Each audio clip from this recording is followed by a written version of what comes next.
Loh, kamu kenapa? Kamu lagi sakit ya? Aduh, hati-hati dong kalau bersin. Hai, pernahkah kamu mengalami kejadian seperti ini? Kira-kira, kalau kamu mengalami kejadian seperti ini dengan kondisi daya tahan tubuh sedang lemah, apa yang akan terjadi? Ya, benar sekali. Kita beresiko tertular penyakit dari orang yang sedang sakit. Menurut kamu, apa sih yang bisa membuat kita tertular? Mari kita perhatikan gambar berikut ini. Nah, di tangan saya sudah ada pihak yang bertanggung jawab terhadap proses terjadinya penularan antara manusia ke manusia. Apakah kalian bisa melihatnya? Tidak bisa lihat? Oke, saya akan perbesar. 1, 2, 3. Tahukah kalian benda apa ini? Ya, benar sekali. Itulah yang akan kita pelajari pada video kali ini. Pada video kali ini, kita akan mempelajari tentang virus. Adapun tujuan pembelajaran dari video ini adalah yang pertama, menjelaskan pengertian virus. Yang kedua, mendeskripsikan ciri-ciri virus. Yang ketiga, menjelaskan struktur dan fungsi tubuh virus. Dan yang terakhir, yaitu menjelaskan proses daur litik dan lisogenik.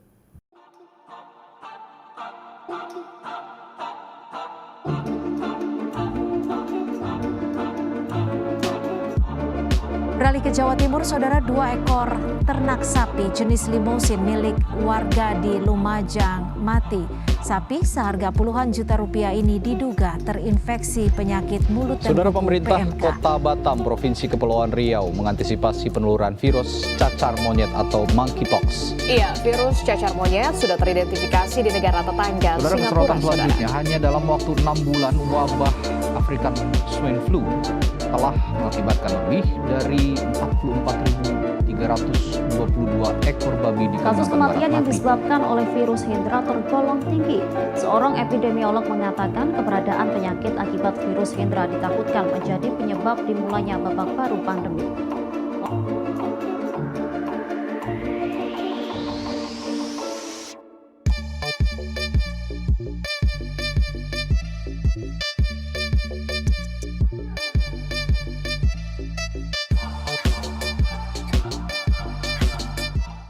Tahukah kamu bahwa sebagian besar penyakit yang ada di bumi berasal dari mikroorganisme? Salah satunya adalah virus. Kata virus ini berasal dari bahasa Latin, yaitu virion, yang artinya adalah racun.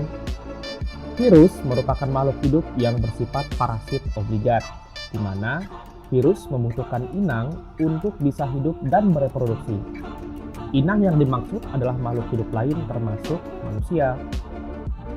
Tanpa menumpang ke inangnya, virus tidak dapat bereplikasi diri dan tidak dapat hidup dalam waktu yang lama. Beberapa jenis virus bahkan dapat menyebabkan kematian pada inang. Kita dapat tertular virus melalui media seperti udara, air, makanan, dan cairan tubuh.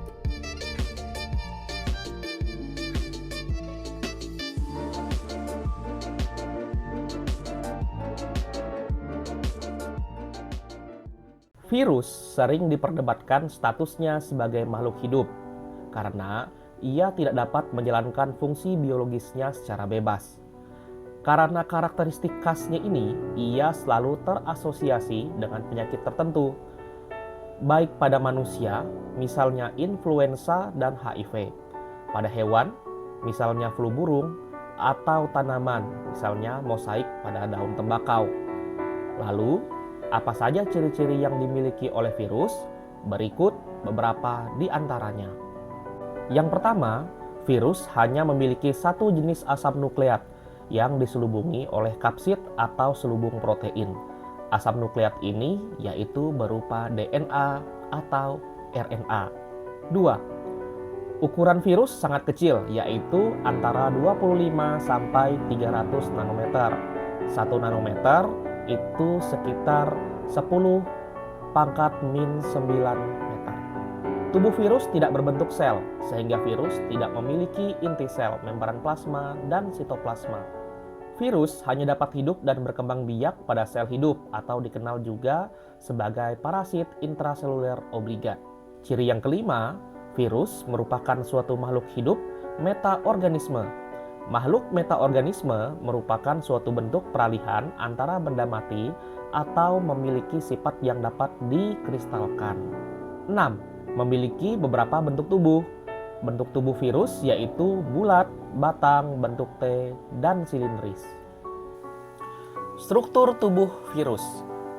Pada umumnya, struktur tubuh yang dimiliki oleh virus terdiri dari asam nukleat, yaitu DNA atau RNA, dan kapsid. Pada virus kompleks, biasanya terdapat juga struktur seperti kepala, leher, ekor, lempeng dasar, dan serabut ekor. Nah, sekarang kita akan membahas satu demi satu dari struktur virus. Yang pertama adalah kepala virus. Kepala virus berisi asam nukleat, DNA atau RNA, yang diselubungi oleh kapsid. Kapsid adalah selubung yang berupa protein dan terdiri dari satu unit protein yang disebut dengan kapsomer.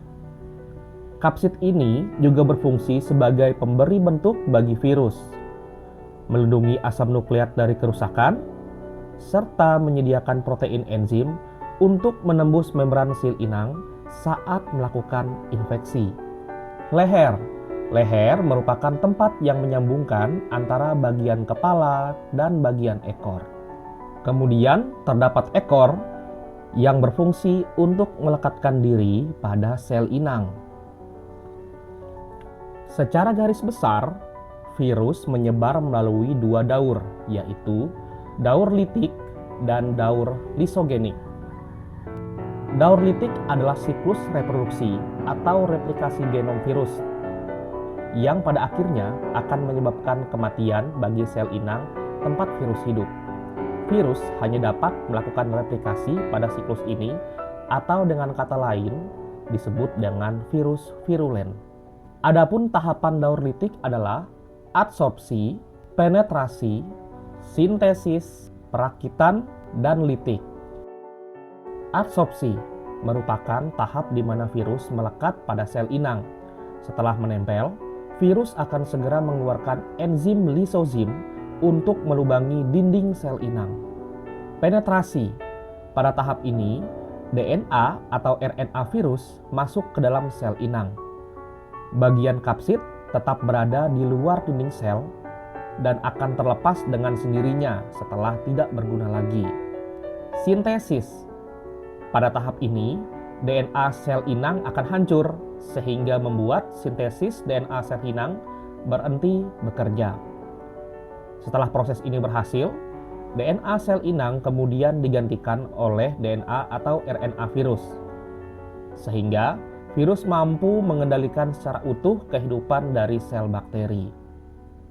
Hal ini bertujuan untuk membuat salinan asam nukleat virus yang kemudian membentuk berbagai komponen tubuh virus seperti ekor dan kapsid. Perakitan. Tahap selanjutnya merupakan perakitan tubuh virus yang masih terpisah-pisah seperti kepala, ekor, dan serabut ekor menjadi virus yang utuh. Fase akhir adalah fase litik atau lisis. Pada tahap ini, membran sel inang pecah, kemudian diikuti oleh pelepasan virus-virus baru yang telah siap melakukan replikasi ulang dengan menemukan sel inang yang baru. Daur lisogenik. Di saat virus masuk ke dalam tubuh inang dan tidak dapat langsung dipecah, maka virus akan menggunakan daur lisogenik untuk berkembang biak. Dalam tahapannya, daur litik dan daur lisogenik juga mempunyai persamaan, yaitu tahap adsorpsi dan penetrasi. Tahap yang membedakan daur litik dan daur lisogenik adalah tahap penggabungan dan fase pembelahan. Tahap penggabungan terjadi ketika inang yang virus tempati cukup kuat sehingga virus tidak bisa mengambil alih kendali. Jadi, materi genetik dari virus akan bergabung dengan materi genetik inang dan membentuk profage. Selanjutnya, sel inang mengalami fase pembelahan dan profage ikut membelah sehingga setiap sel inang akan mengandung profage. Selama sel inang kuat dan dalam kondisi yang menguntungkan, virus tetap berada dalam bentuk profage. Namun, bila sel inang lemah atau dalam keadaan yang tidak menguntungkan, seperti terkena radiasi ultraviolet, virus akan langsung memisahkan diri. Kemudian, virus akan langsung menghancurkan materi genetik inang dan mengambil kendali. Lalu, proses yang terjadi sama dengan tahap sintesis pada daur litik. Fase pemisahan terjadi ketika sel bakteri sudah membelah dan siap melakukan penetrasi lebih jauh ke dalam sel inang. Nah, semoga dari penjelasan yang singkat tadi, kalian sudah bisa memahami setidaknya tentang pengertian virus, ciri-ciri virus, struktur virus, dan daur litik serta daur lisogenik. Kamu bisa menguji pemahamanmu mengenai materi ini dengan cara mengerjakan soal yang sudah saya siapkan. Kamu bisa mengakses soal yang sudah saya siapkan dengan cara scan barcode di bawah ini, atau kamu bisa mengecek di kolom deskripsi video. Di situ saya sudah menyematkan link soal untuk bisa kamu kerjakan. Nah, di video berikutnya kita akan kembali mempelajari tentang jenis-jenis virus, sejarah penemuan virus, dan peran virus dalam kehidupan kita. Sekian video kita kali ini. Jangan lupa dukung terus perkembangan channel ini dengan cara klik like, subscribe, komen, dan bagikan ke teman-temanmu yang lain. Saya Alfred Edward undur diri, sampai jumpa lagi.